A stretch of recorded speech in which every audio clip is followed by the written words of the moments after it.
চট্টগ্রাম ও ময়মনসিংহ সহ সারা দেশের জ্বালানি পাম্পগুলোতে আজও গ্রাহকদের ভিড়। দীর্ঘ লাইনে দাঁড়িয়ে পেট্রোল ও ডিজেল অকটেন সংগ্রহ করছেন তারা। এ বিষয়ে জানাতে চট্টগ্রাম থেকে যুক্ত হচ্ছেন কাজী মাহফুজ, ময়মনসিংহ থেকে হারুনুর রশিদ এবং সিরাজগঞ্জ থেকে রিফাত আহমেদ। প্রথমে চলে যাচ্ছি চট্টগ্রামে কাজী মাহফুজের কাছে।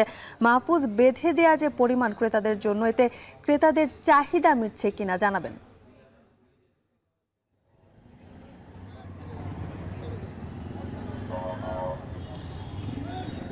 বেঁধে দেয়া যে পরিমাণের কথা বলছেন সেটি কোনোভাবেই চাহিদা মিটছে না। আমরা দেখতে পাচ্ছি এখানে এসে যারা গ্রাহক হয়ে তেল কিনতে আসছেন তারা সেই কথাটি বারবার বলছেন। আমি একটু দেখানোর চেষ্টা করছি আমার পেছনের যে দীর্ঘ লাইন, এই দীর্ঘ লাইন কিন্তু গত 3 দিন ধরেই চট্টগ্রামের চিত্র পেট্রোল পাম্পের সামনে। আজকের যে লাইনটি আমরা এখানে রয়েছে চট্টগ্রামের গনি বেকারি মোড় এলাকা। এখানে যে পেট্রোল পাম্পটি রয়েছে এখান থেকে তেল সংগ্রহ করার জন্য ফজরের নামাজের পর থেকে কিন্তু লাইনে দাঁড়িয়েছেন গ্রাহকরা, মোটরসাইকেল থেকে শুরু করে কার এবং অন্যান্য যানবাহনগুলো। এই লাইনটি প্রায় 1 কিলোমিটারের কাছাকাছি, যদিও এখন পর্যন্ত তেল দেওয়া শুরু হয়নি। এখানে যারা পাম্প কর্তৃপক্ষ আছেন তারা আমাদেরকে জানিয়েছেন গতকাল রাতে মূলত ডিজেল অকটেন শেষ হয়ে গিয়েছিল, যার কারণে নতুন করে পাম্পে তেল না আসাতেই তারা এখনও পর্যন্ত তেল দিতে পারছেন না। তবে কিছুক্ষণের মধ্যেই তেল চলে আসবে, তারা আমাদেরকে এমনটি আশ্বস্ত করেছেন। আর আপনি যেটি বলছিলেন যে বেঁধে দেওয়া যে পরিমাণ, সেই পরিমাণ অনুযায়ী মূলত পাম্প কর্তৃপক্ষ তেল সরবরাহ করার চেষ্টা করছেন। সেক্ষেত্রে মোটরসাইকেলকে 2 লিটার, একই সাথে কার হলে 10 লিটার, এতটুকুতে দেওয়ার তারা চেষ্টা করছেন। আবার কিছু কিছু ক্ষেত্রে টাকার অঙ্কে তারা তেল দেওয়ার চেষ্টা করছেন। 2 লিটারের ক্ষেত্রে হয়তো টাকার ভাঙতির ক্ষেত্রে একটি সমস্যা হচ্ছে, যার কারণে তারা মোটরসাইকেলের ক্ষেত্রে কাউকে 500 টাকার তেল দিচ্ছেন। আবার গাড়ির বিশেষ করে কারের ক্ষেত্রে তারা 1500 টাকার তেল দিচ্ছেন। তবে রসিদের ক্ষেত্রে যে বিষয়টি সেটি আমরা এখানে লক্ষ্য করছি না। এখানে যারা পাম্প কর্তৃপক্ষ আছেন তারা বলছেন রসিদ দিতে গেলেই এখন যে দীর্ঘ লাইন সেটি আরও বেশি দীর্ঘ হবে, যার কারণে তারা রসিদ দিতে পারছেন না। ফলে এখানে এক ধরনের চিত্র আমরা দেখতে পাচ্ছি, যেখানে একজন গ্রাহক তেল নেয়ার পরে কিছুক্ষণ পর সে ঘুরে এসে আবারও লাইনে দাঁড়াচ্ছেন, সেই দৃশ্যও কিন্তু এখানে লক্ষ্য করা যাচ্ছে। এই মুহূর্তে এই পাম্পে তেল দেওয়ার কার্যক্রম শুরু হয়েছে, আমরা সেই দৃশ্যটি দেখানোর চেষ্টা করছি। তবে যারা গ্রাহক আছেন তারা কিন্তু বরাবরের মতো অভিযোগ করে যাচ্ছেন যে তারা যে প্রত্যাশিত অকটেন কিংবা ডিজেল চাচ্ছেন সেটি তারা পাচ্ছেন না। ফলে দীর্ঘ দূরত্ব থেকে এসে আসলে প্রত্যাশিত তেল না পাওয়াতে তারা ক্ষোভ প্রকাশ করছেন। যেহেতু মধ্যপ্রাচ্যের যুদ্ধ চলছে, তারই প্রেক্ষিতে একটি আতঙ্ক তৈরি হয়েছে যে দেশে তেলের সংকট হতে পারে। সেটি থেকেই মূলত গত কয়েকদিন ধরে চট্টগ্রামে পেট্রোল পাম্পগুলোতে এই দীর্ঘ সারি আমরা লক্ষ্য করছি। দর্শক, আমরা এই পর্যায়ে চলে যাচ্ছি ময়মনসিংহে। সেখানে রয়েছেন আমাদের সহকর্মী হারুনুর রশিদ, তিনি জানাবেন সেখানকার চিত্র সম্পর্কে পেট্রোল পাম্পের। চট্টগ্রামের মতো ময়মনসিংহের অবস্থাও একই, অর্থাৎ জ্বালানি তেলের যে অস্থিরতা শুরু হয়েছে সেটি কিন্তু এখনও ময়মনসিংহ অঞ্চলের যে ফিলিং স্টেশনগুলো রয়েছে সেগুলোতে আমরা দেখতে পাচ্ছি। এবং আমরা এখন যে এলাকাটিতে রয়েছি এটি ময়মনসিংহের পুলিশ লাইন এলাকা। এখানের যে একটি filling station, Saiful filling station, এখানে আমরা দেখতে পাচ্ছি যে গতকালের মতো আজকেও কিন্তু প্রচুর ভিড় রয়েছে। বিশেষ করে যারা মোটরসাইকেল চালক রয়েছেন তারা কিন্তু সকাল থেকেই এই পাম্পে এসে ভিড় করছেন। তবে এখানে যারা আজকে জ্বালানি তেল সংগ্রহ করতে আসছেন তাদের জন্য একটি সুখবর হচ্ছে যে গতকালকে এখানে প্রতিটি মোটরসাইকেলে 200 টাকার করে জ্বালানি তেল দেয়া হচ্ছিল, পেট্রোল বা অকটেন, কিন্তু আজকে এটি মাত্রা বাড়ানো হয়েছে, 500 টাকা করে প্রত্যেকটি মোটরসাইকেলে দেয়া হচ্ছে। এবং গতকালকে যেখানে প্রায় এই ফিলিং স্টেশনে প্রাইভেট কারে 1000 টাকার জ্বালানি তেল দেয়া হতো, আজকে কিন্তু এখানে 2000 টাকার জ্বালানি তেল দেয়া হচ্ছে। এবং আমরা এখানে ফিলিং স্টেশন কর্তৃপক্ষের সাথে কথা বলেছি, তারা যেটি বলেছেন যে গতকালকে তারা যেটি দেখেছেন যে 200 টাকার তেল দেওয়ার কারণে কিন্তু একটি মোটরসাইকেল 2বার 3বার করে এই লাইনে দাঁড়িয়ে তারা তেল সংগ্রহ করছে, যার কারণে আজকে কিন্তু তারা মাত্রা বাড়িয়েছেন।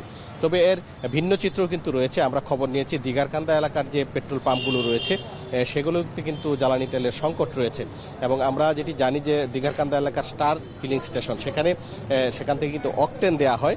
তো সেই অকটেনের সরবরাহ শেষ হয়ে যাওয়ার কারণে কিন্তু আজকে তারা অকটেন সরবরাহ বা বেচাকেনা বন্ধ রেখেছেন এবং সীমিত আকারে ডিজেল ডিজেল বিক্রি হচ্ছে। তো বিভিন্ন পাম্পের কিন্তু বিভিন্ন চিত্র, কোথাও জ্বালানি তেলের সরবরাহ স্বাভাবিক রয়েছে, আবার কোথাও সংকট রয়েছে, যার কারণে মানুষের মাঝেও একটি অস্থিরতা বিরাজ করছে। তারা কিন্তু এই পেট্রোল পাম্পগুলোতে আসছেন, এসে তাদের প্রয়োজনীয় তেল সংগ্রহ করার চেষ্টা করছেন। এবং এখানে পাম্প কর্তৃপক্ষ যেটি বলছেন যে কেউ কেউ কিন্তু এই সুযোগে মজুত করারও চেষ্টা করছেন, এবং পেট্রোল পাম্প কর্তৃপক্ষ তারা এটি চেষ্টা করছেন যেন সুষ্ঠুভাবে প্রত্যেক গ্রাহককেই তাদের যে জ্বালানি তেল সেটি তারা সরবরাহ করতে পারেন।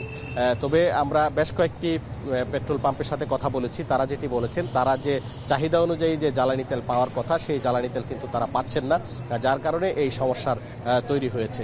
তো এই ছিল আমার কাছে ময়মনসিংহ থেকে জ্বালানি তেল বেচা কেনার সর্বশেষ খবর। এখন আমরা চলে যাচ্ছি সিরাজগঞ্জ, সেখানে রয়েছেন আমাদের সহকর্মী রিফাত রহমান, তিনি জানাবেন সেখানকার পরিস্থিতি।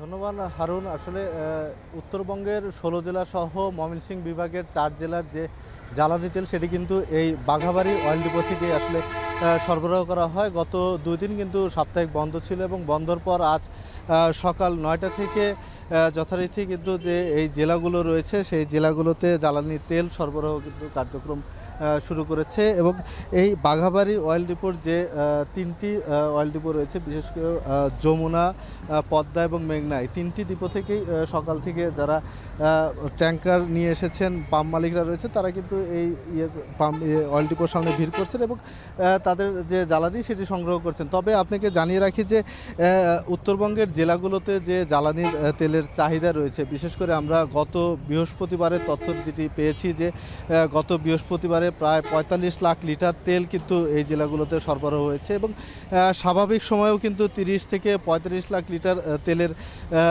সরবরাহ কিন্তু তারা নিশ্চিত করে জেলাগুলোতে। তবে এই যে চাহিদা রয়েছে এখন বড় ভরা মৌসুম, যে কারণে চাহিদা কিন্তু অনেকটাই এই তেলের বেড়েছে, যে কারণে এই যে অয়েল ডিপো রয়েছে সেখানে কিন্তু তেলের চাহিদা রয়েছে। তবে আমি এই ডিপো কর্তৃপক্ষের সাথে কথা বলেছি, তারা যেটি জানিয়েছেন যে আজ থেকে রেশনিংয়ের মাধ্যমে তেল সরবরাহ করা হবে, অর্থাৎ গত 4 মাসে পেট্রোল পাম্পগুলো আসলে কতটুকু তেল নিয়েছে তার 25% কর্তন করে 75% কিন্তু তেল পাম্পগুলোতে সরবরাহ করা হবে। এবং তারা যেটি বলছেন যে যেহেতু 30 লাখের উপর তাদের চাহিদা থাকে, সেক্ষেত্রে রেশনিংয়ের মাধ্যমে 3টি ডিপো থেকে 4 লাখ করে ডিজেল সরবরাহ করা হবে, অর্থাৎ 12 লাখ লিটার ডিজেল সরবরাহ করা হবে, এবং 1 লাখ করে পেট্রোল এবং অকটেন সরবরাহ করা হবে। অর্থাৎ যে পরিমাণ আসলে চাহিদা রয়েছে জেলাগুলোতে, সে তুলনায় কিন্তু আসলে এখান থেকে তেল সরবরাহ করা হচ্ছে না, অর্থাৎ চাহিদার 3 ভাগের 1 ভাগ কিন্তু তেল সরবরাহ করা হচ্ছে। পাশাপাশি যারা এজেন্সি রয়েছে, যারা পাম্পের যারা এজেন্সির পাশাপাশি যারা এই যে কৃষিকাজে যারা রয়েছে, যারা ডিপোর চালায় কৃষকরা, তারা কিন্তু আসলে এখান থেকে তেল পাচ্ছে না, যে কারণে কৃষকরা কিন্তু এখানে সকাল থেকে ভিড় করছে, এবং তারা তেল না পাওয়ার কারণে কিন্তু তারা ক্ষোভ ঝাড়ছে ডিপো কর্তৃপক্ষকে। তবে তারা যেটি বলছে যে আসলে সরকার নির্ধারিতই আসলে পেট্রোল পাম্পগুলোকে দেওয়া হচ্ছে, এবং কৃষকদের এবং যারা ডিপকল মালিক রয়েছে তাদেরকে তেল সরবরাহ করা হচ্ছে না। এতে করে উত্তরের জেলাগুলোতে কিন্তু একটি সংকট হওয়ার সম্ভাবনা কিন্তু তারা বলছে। তো এই ছিল থেকে আমার কাছে উত্তরের যে একমাত্র তেলের ডিপো বাঘাবাড়ি থেকে সবশেষ। সারা দেশে জ্বালানি পাম্পগুলোতে দীর্ঘ লাইন, বিভিন্ন জেলা থেকে সে খবর জানাচ্ছিলেন সহকর্মীরা।